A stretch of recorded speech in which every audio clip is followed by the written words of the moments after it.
right, so let's go on page 90 when we're done. This is called sinusoidal function transformations. If I have a function that is a sinusoidal function, does that guarantee it's a sine function? No. What else could it be? Cosine, exactly. So in 3435, which was yesterday, we learned how to identify the midline, amplitude, and period from the graph. So today we're going to put all that together to get equations for sinusoidal functions. And I'm going to connect that to stuff that you already know and understand, okay? Which are transformations, because we've been doing those forever. So I'm going to make a little curve here. Oh, that looks terrible. You can pretend that like that actually looks like a trig curve. Good enough for what we're going to do right now. So the midline, the purple line I just drew in there. Well, the first thing we want to look at most of the time, because it just makes the rest of it easier. We treat that and look at it, kind of think about it kind of like an asymptote. It's totally not an asymptote. It's a totally different thing. But if I had an asymptote at y equals 0 and I shifted my graph up and down, the asymptote would go with it. Same thing for the midline. It just kind of helps us, guide our graph around it. So our midline is simply tied to a vertical translation.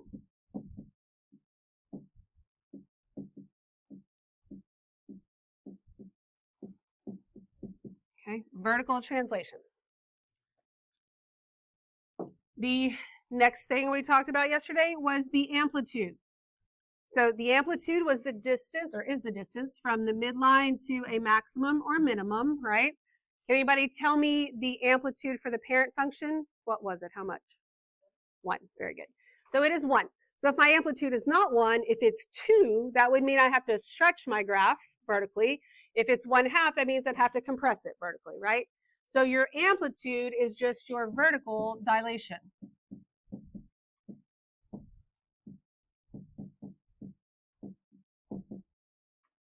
Right?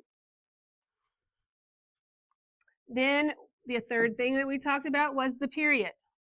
So the period is the x interval, or the x distance on the input axis, that it takes to make one cycle. So if I look at this little bad sketch over here as sine, and I start here and well, I can't even start here and end here. Yeah, I pretend like I drew over it. Then that is one cycle. For my parent function, how long is one cycle for sine and cosine?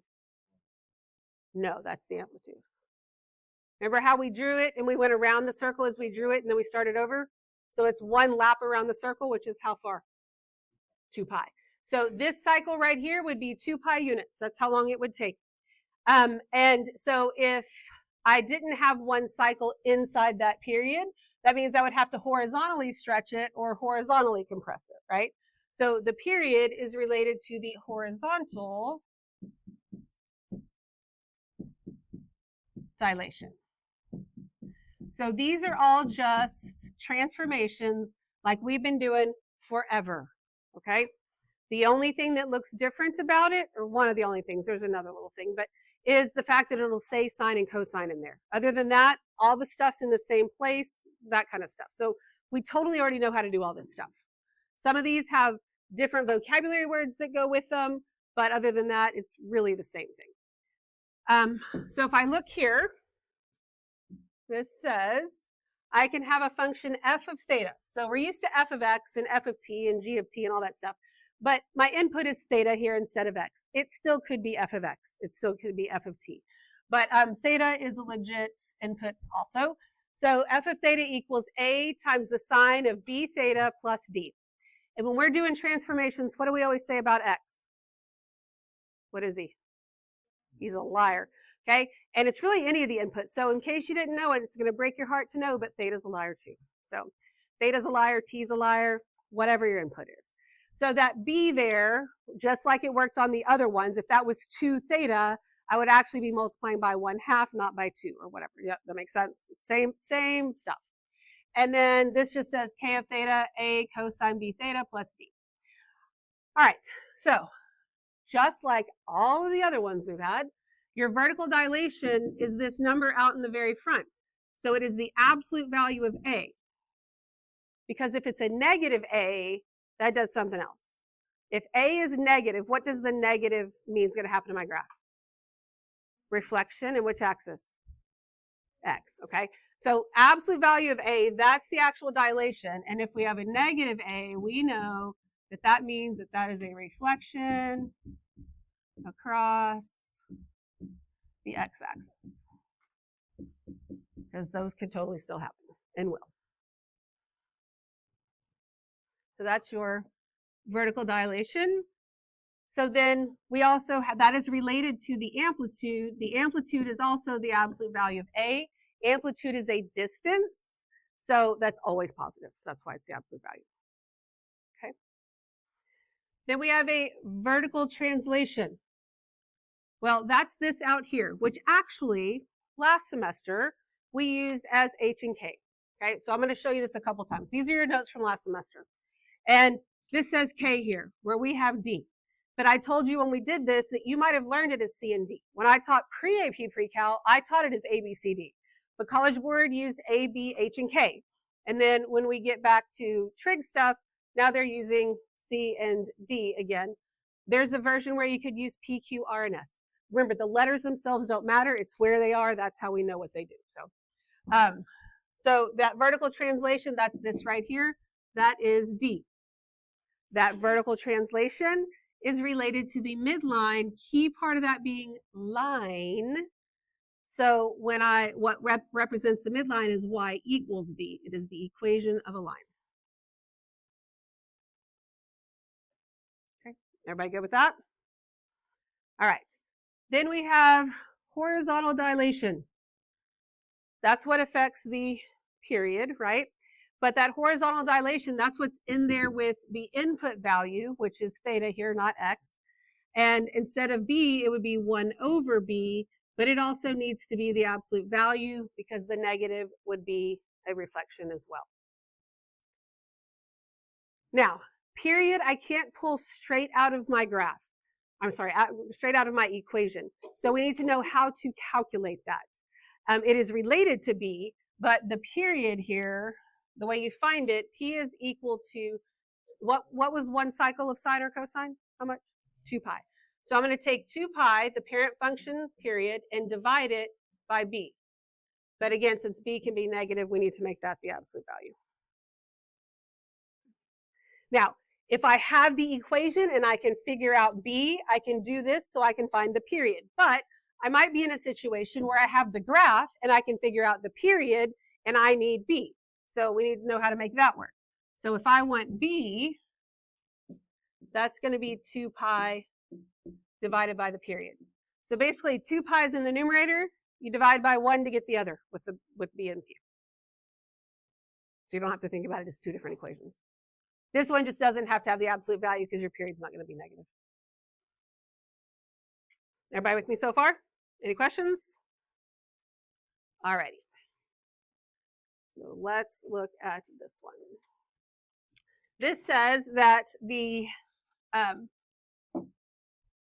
graph of the sinusoidal function h is shown in the figure above, along with the information. Amplitude, midline, period. Function h can be written as this. And it says find the values of a, b, and d. It does not ask me to write the equation, so I'm not going to. Because if I correctly find a, b, and d, then I write the equation, but I mess up on the equation, I'm going to lose all credit. Whereas if I just found a, b, and d correctly and stopped, I would have gotten credit. Okay, so that's why we don't want to do extra stuff. So let's just put in here where we can fill in as we go through this. All right, so the first thing, and I'll say this multiple times as we go through today, that we should always look at, whether we have a graph or an equation, is our midline. So that's pretty super simple here because it's drawn in, it's named, and they told me what it was. So here's my midline. And they told me that not only is that my midline and drew it for me, but told me it's at y equals 3. Which variable does that give me, a, b, or d? D. So d is 3 because the whole thing just shifted up 3. Once I get my midline, and that gives me d, the next easiest thing is the amplitude. The amplitude right here, well, and they flat out told me that too. If they didn't though, you'd want to be careful because the amplitude is not 2. you make sure you check your scale. The amplitude is 6, A is 6. Now, it is possible that A could be a negative 6. Amplitude would be positive 6 no matter what. So remember that if I have cosine theta, let's see, we'll draw these out, and sine theta, my parent functions look like this for cosine, this for sine. Sometimes we need to actually draw them out, and sometimes it's okay just to think about them. But right now, you kind of need to draw them out because they're still pretty new to you. We know that this is sine, right? And I know that this is what the parent function looks like. And so sine starts here at 0, 0, or it starts where the y-axis comes together with the midline, because we just use that as our new x-axis. And so if I start here, I'm going to go up and then come back down, just like this went up and came back down. If this was a negative 6, when I started here, I would go down first. Okay, so since I'm not going down first, there was no reflection, it's a positive 6. Okay. To find B, I need the period. Now, we can start anywhere, but if you can start at 0, it makes your life easier. So I started at 0, I went through one cycle and ended here. So what's the period? Pi. So period is equal to pi. To find B, I have to take 2 pi, divide it by the period, which is pi. And what does that give me? 2. B is 2. So I found A, B, and D. That's all it asked me for. I'm moving on. What questions do you have? Anything? Okie dokie. Now, this figure shows the graph of a trigonometric function f. Write the expression. So I want to first find my midline. Is that fairly simple to do here? I think so, because maximum, minimum, so it's going to be right here. And that will be at y equals what? 3. Okay. Now I also need to decide if this function, and remember, I could actually write any of them as sine or cosine, but like the simplest, most straightforward way when I say which one are we looking at. If I'm going to start here and then go up and then come down like that, I'm thinking that looks like a sine graph. Would you agree with that? Okay, so if you were asked to write the expression, just like when you were asked for A, B, and D over there, you will be given the generic function. If it is a multiple choice question, you may not be, but if it's a free response, they will tell you what it's supposed to look like. So I'm going to give you f of theta is equal to A times the sine of B theta plus D. Okay, so like that's what we're going for here. In order to figure that out, I need to find A, B, and D. All right, which one do I really already know? D, and that is 3, right? If I have D, then I should easily be able to find A. What is A? 3. It's 3 also, right? Okay, so then to find B, I need the period. What is the period? Pi. Okay, pi. So that means that B is equal to 2 pi divided by pi. Those cancel out, so B is 2. Okay, everybody with me so far? So now I have A, B, and D. I know what that's supposed to look like. I know theta's a liar, but if I literally have the variables, there's no overanalyzing anything. I'm just plugging it in there. So this is going to be f of theta equals A, which is 3, times the sine of 2 times theta plus D, which is 3.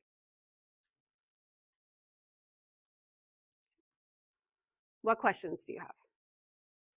Anything? Okay. All right, so let's look at this next one. So it shows a sinusoidal function. They're just asking me for the period and the amplitude. But either way, first thing I want to do is midline. Where's my midline going to be? -1. Good. So I'm here at y equals -1. And like nobody asked me for d or anything, but I still need that to be able to help me with things. Now we need to find a starting point. Now these just repeat for infinity going both directions. So I can literally start anywhere. Remember, if I can start at 0, that's usually the easiest. Now I could start here and go to here, and I'd be looking at a sine function. Would you agree with that? But that's not starting at 0. If I start at 0, I can start at 0, and that is one cycle, right? Regardless of whether or not I understand anything that's going on there. Because I'm starting at the midline, I do think this is going to be a sine function. So this is what sine theta would look like. This is what negative sine theta would look like. Now, normally, I would just draw this one and we'd talk about it being a reflection, but because this is all new, I want you to see that too and understand what's happening. So I could really look at this as a negative sine situation starting at 0. Would you agree with that? Okay. So now that I've drawn that in there, I can figure out the period. What's the period? Pi. And see, it helps when I start at 0. If I'd have started here at negative pi halves and gone to pi halves, I mean, I could still figure it out, but sometimes that gets complicated. So the period is pi, which means I can eliminate C and D. And then remember that the amplitude and A are not the exact same thing. My this right here, since I go down first and then up and it's negative sine, A is actually a -2.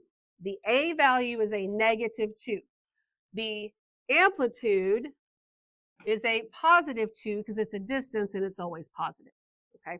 And the dilation factor is a +2, but you have that negative A there. What questions we got? Anything? All right, so this next one is very similar to one we did yesterday where we drew some stuff out. We're going to draw a little bit less today. I know it's still all brand new to you, but I want to show you that you don't necessarily always have to draw all of that. So we have a trigonometric function k with a maximum at this point, and after this maximum, the next minimum is at this point. So I want to remind you, we have, what was that? We have an infinite amount of maximums and minimums, right? Maximums and minimums. And so it's important that after they give me a maximum, they tell me it's the next minimum. Otherwise, I don't know what's going on in between it, right? So we're going to draw this. Most of the time when we sketch things, we don't even label numbers because like it doesn't even matter. Here we need to label a couple of things just to help ourselves. So I have a y value at 6, and I have a y value at -4. I have an x value at 0 and an x value at pi halves, right? And if it's not to scale or anything, totally fine. We just got to get it labeled so we can figure out what's going on. All right, and then I'm going to plot those points. So I'm going to plot this one here at 0, 6, and this one at pi halves, -4. Now, if I want to think about starting at 0, if I'm starting at the maximum, is this a cosine graph or a sine graph? Cosine. And I know it's cosine for 2 reasons. First of all, because I'm starting at a maximum. And second of all, when I look at my answer choices, they're all cosine, right? But sometimes they're mixed. So I still need to know how to think through this. So then when I look at my answer choices, the first thing I'm still going to look at is D. And look, they're all the same. So I don't have to even check that. Here I am at 1. I don't even know if I really need to draw it in, but I can, and there we go. The amplitudes, though, it's either 5 or 10. So just from our bad little sketch, is the amplitude 5 or 10? 5, because this whole distance is 10, right? And the amplitude is this part right here. So it's not A or B. So now I need to figure out the B value. Do not try to reason through the answer choices. You do not know this well enough. It is still way too new for you. Okay, so instead, this is what we're going to look at. When I look at these 2 points that I plotted, that's this point and this point on my parent function. Would you agree with that? Yes? Okay, so even if I don't draw anything else on that graph, this tells me so much. First of all, that it was cosine. And second of all, that if from here, the distance from here to here, x value wise, this distance is pi halves, right? I need the period. How much of the period is this? Half. So if half of it is pi halves, the other half is pi halves. So what's the entire period? What's pi halves plus pi halves? Pi. Pi halves, that's pi halves. So the whole thing is pi, right? Like I could draw it out. If you need to label it and do all that, you can, but you don't necessarily need to. If this is halfway through and I'm at pi halves, then I have to get to pi. So the period is pi. I need b. b is the 2 pi divided by the period, which is 2, and you get pi. So your b value is pi. That makes your answer C. Now I promise you, the period can be something other than pi, or it can be something, and b can be something other than 2. We just keep getting the same numbers because they're just easy to work with right now. But I don't want you to think that everything's always the same. All right, questions at this point? All right, let me give you part 2.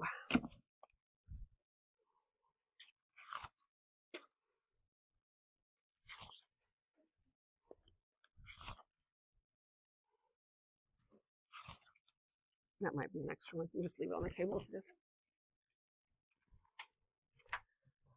Alrighty, this is also going on page 90 when we're done. So here, they give us an equation and they give us 4 graphs, right? So even still, I think the best thing to do first is to check out the D, which would be my midline. So I'm going to go right here and I'm going to draw in that -1. Does that make sense for a midline on this one? No, I don't think so either. So A's out already. I'm going to put -1 in here. Does that make sense for a midline? Yes, and since I'm talking about the midline, I can go ahead and check my amplitude. According to this, amplitude should be 3. Do you agree with that on that one? Yeah, I think so. So I guess we're going to keep him. Then I'm going to put in my -1 here. Does that look good for a midline? Yep. Do we agree with 3 being the amplitude? Yes. Okay, so then we'll check this one.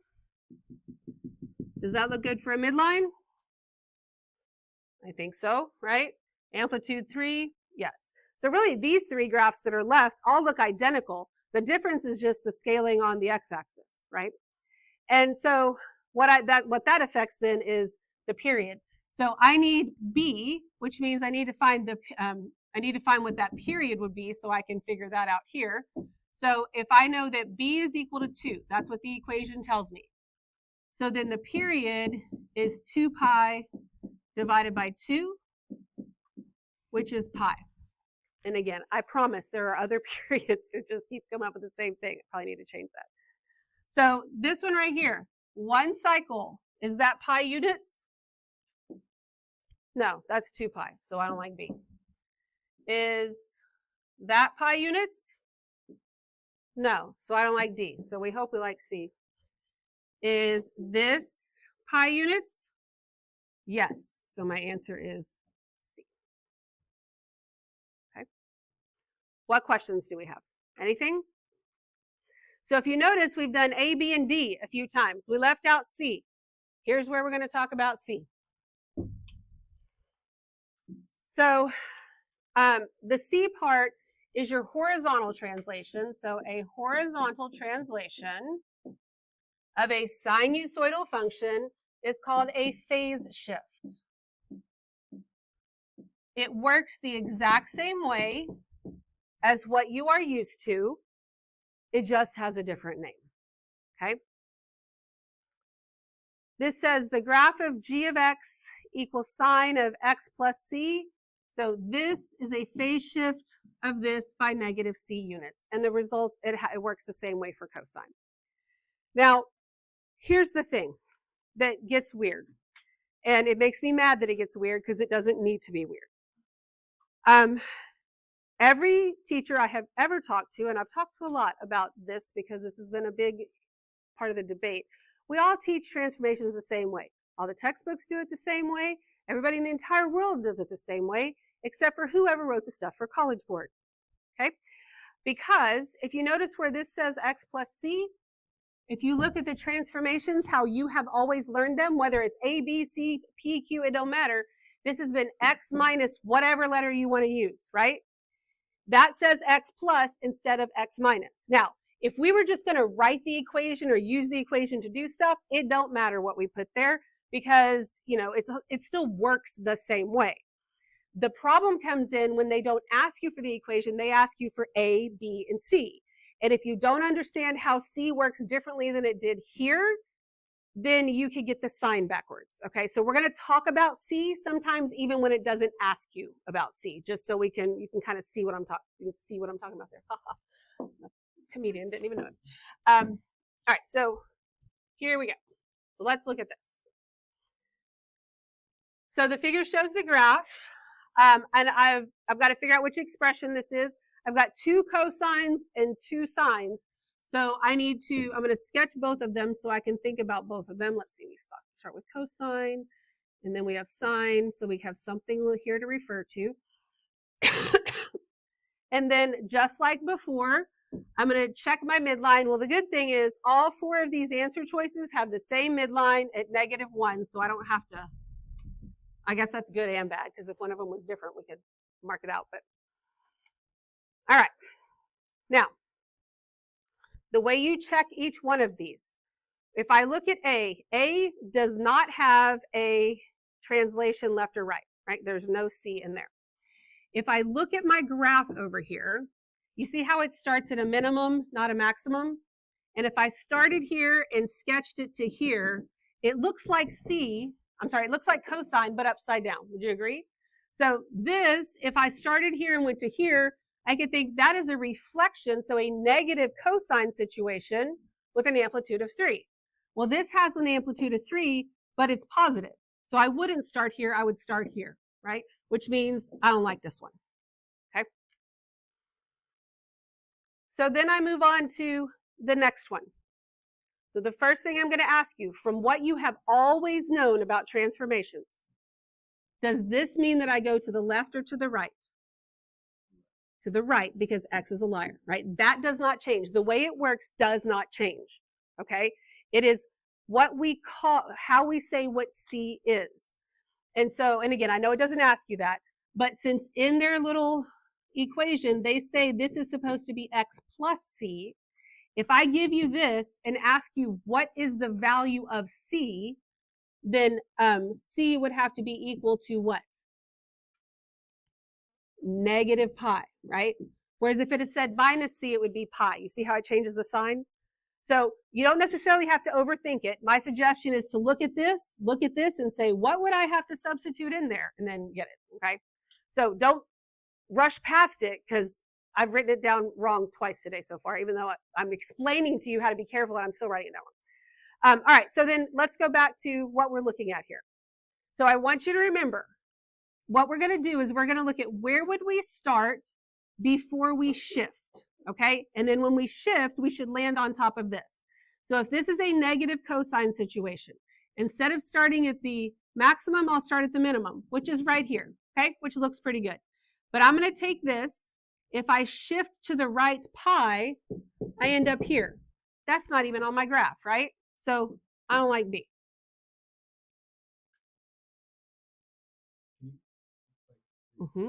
So the graph that we have here is already shifted, right? So we got to look at, before we shift it, cosine starts at a maximum or a minimum, sine starts at 0, 0-ish, right? Off the midline. So we're thinking about before we shift it, and this is after it shifted, I would start here. So if I start here and I shift my graph over, then my new graph would start here, but it doesn't, because it's not even on my graph. You with me?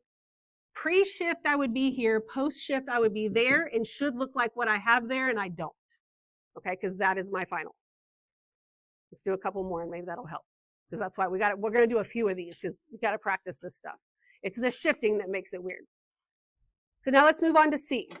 This is a positive sign situation. And then, does this mean I'm going to the left or to the right? To the left. I'm going to the left. But then C would equal what based on this? Positive pi halves.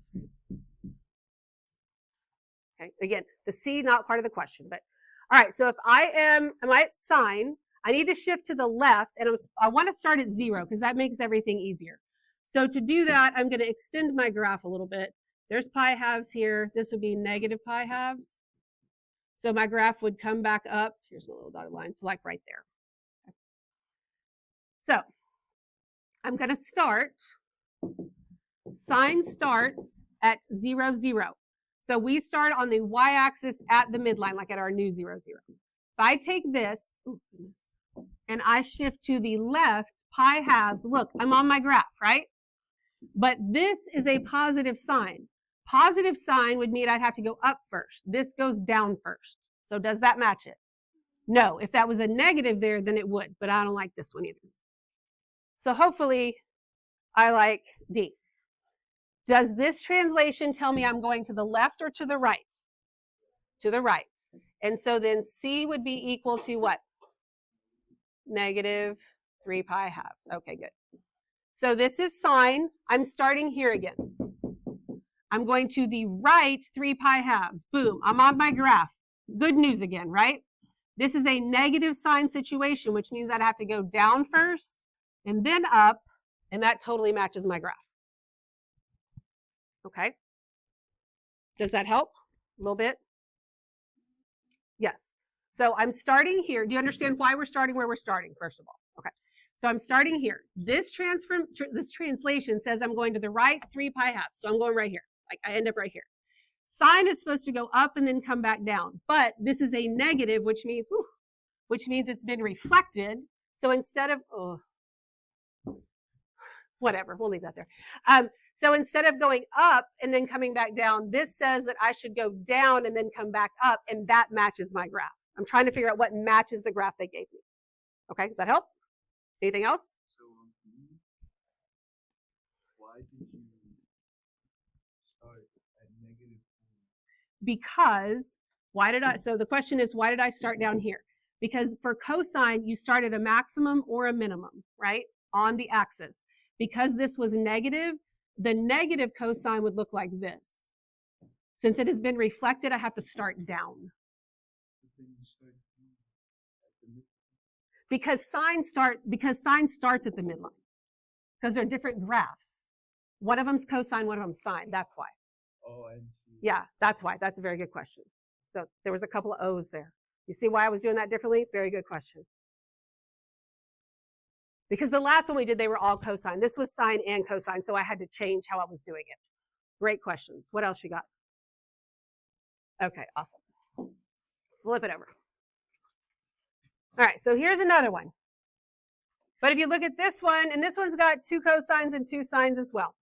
But this one actually is not quite as mind-numbing. We probably should have done this one first. So the first thing I'm going to do still is look at my midline. It's at 1. There's no question about that. Okay. The next thing is, look, here, all of your A values are the same. So I don't have to worry about some of them reflecting and some of them not. Even my B value is all the same. So the only difference is the kind of function and the shift, all right? So cosine looks like this. And the first 2 are cosine, so we're going to check those first. So this means I go which direction? To the right, right?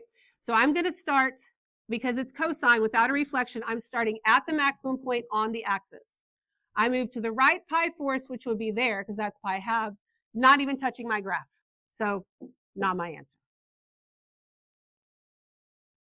This one means I go to the right pi, right?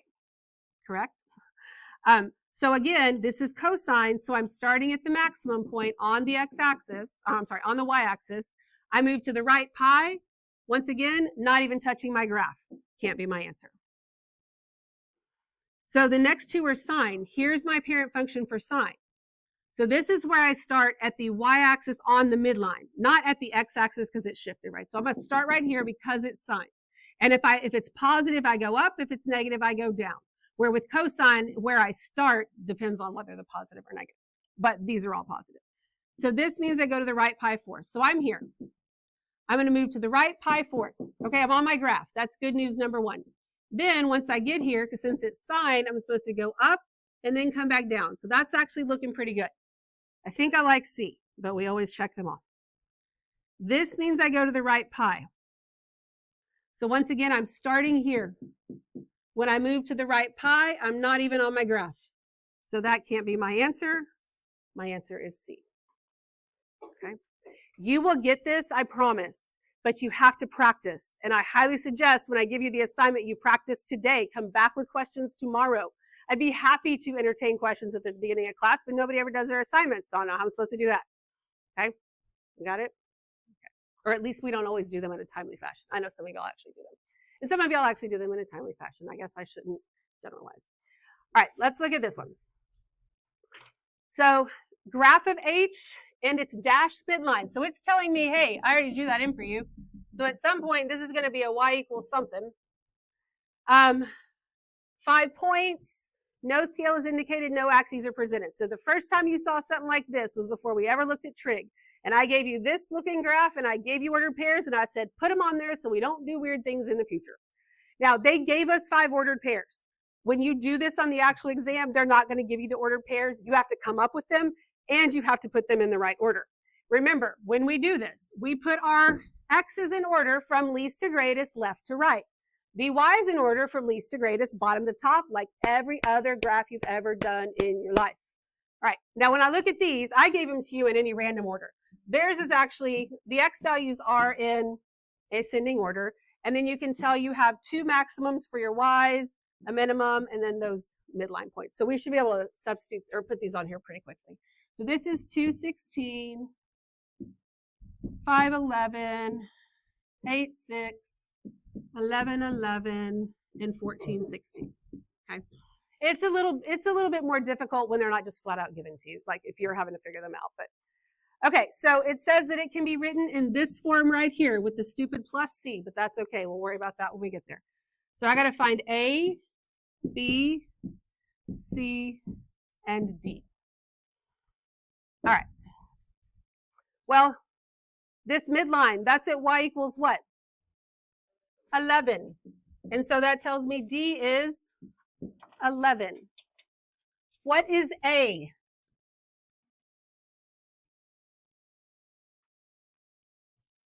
5. Y'all, I've gotten 5 every period all day long. You have no idea how happy that makes my heart. We are in so much of a better place than we were last year on these stupid graphs. Because I would be getting 3 because people would be subtracting x. Does that make any sense?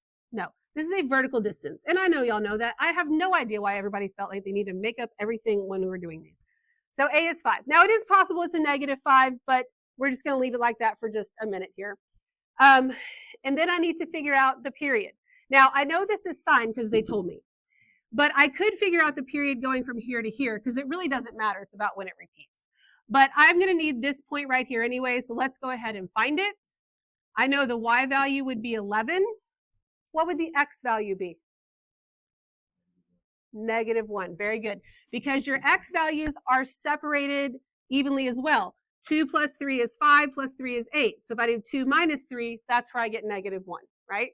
Which means my y-axis is like right here somewhere, but I don't even care, okay?